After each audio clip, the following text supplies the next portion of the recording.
can't produce evidence of heavy government-laden societies and socialist societies that have produced that stated equity. They can't do that. Like when they come back, they'll say Scandinavia, Sweden. And then I say to them, yeah, that's interesting because Swedes in Sweden make less median income than Swedes in the United States. And then they're like, oh man, sorry, maybe a different, like it never works out. That's the problem.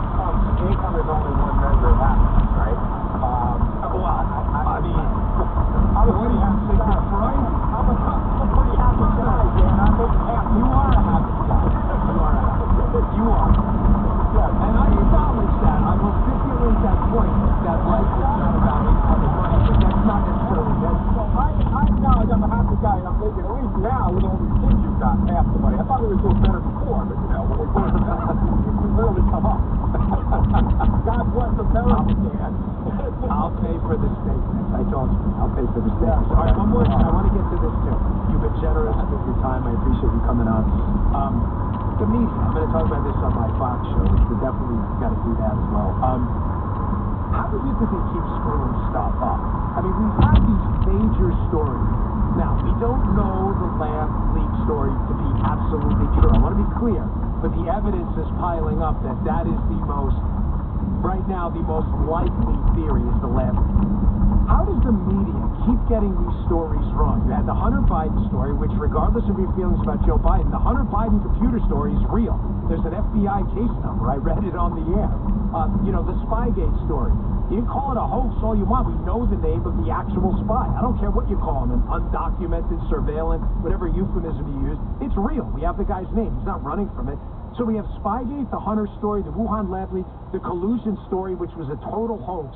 How does the media keep screwing these stories up? It's almost like once in a while, by mistake, they get something right.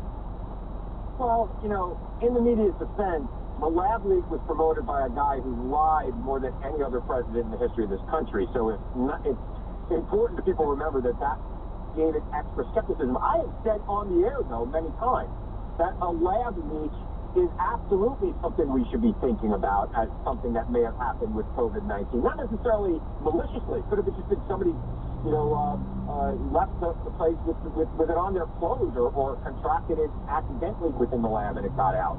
And I have a feeling that's what we're going to find out happened. But, you gotta I saw what you did there.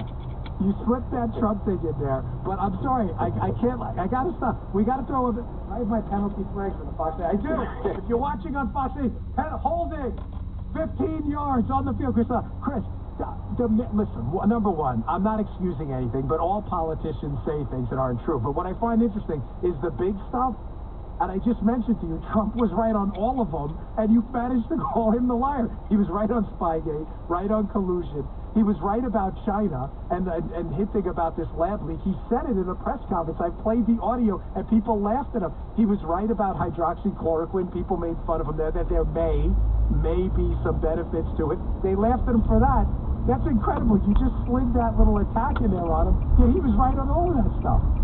I'm a great pundit, Dan. You know that, right? You try. I'm a capitalist. This is how you make the dough, and people love it. Go for it. I always get my point in, okay? Look, a broken clock is right twice a day. I'm not saying he was wrong about everything, but look, the Spygate we're learning about today is worse than anything that he ever claimed might have happened to him. So let's the what? I missed that. We've got, sorry. Well, Bill Barr and pulling the records of congressional Democrats who Trump perceived as enemies. Time out.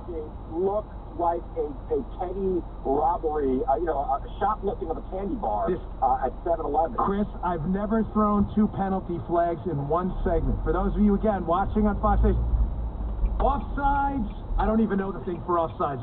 On your head, just 5 yards, Chris. Did you? What is it? 5 yards? Thank you, producer Jim. Chris, come on. When they pulled Devin Nunes's phone records, Adam Schiff and others, if you said something, correct me, because I don't like to attack it. But I can almost guarantee you cannot send me an on-air segment where you spoke out and said, "Hey, Devin Nunes, a Republican member of Congress, we shouldn't be pulling their phone records, Adam Schiff. This is wrong." If you did send it to me, I'll play the cut on the air, but I can almost guarantee you didn't. So all the virtue signaling and moralizing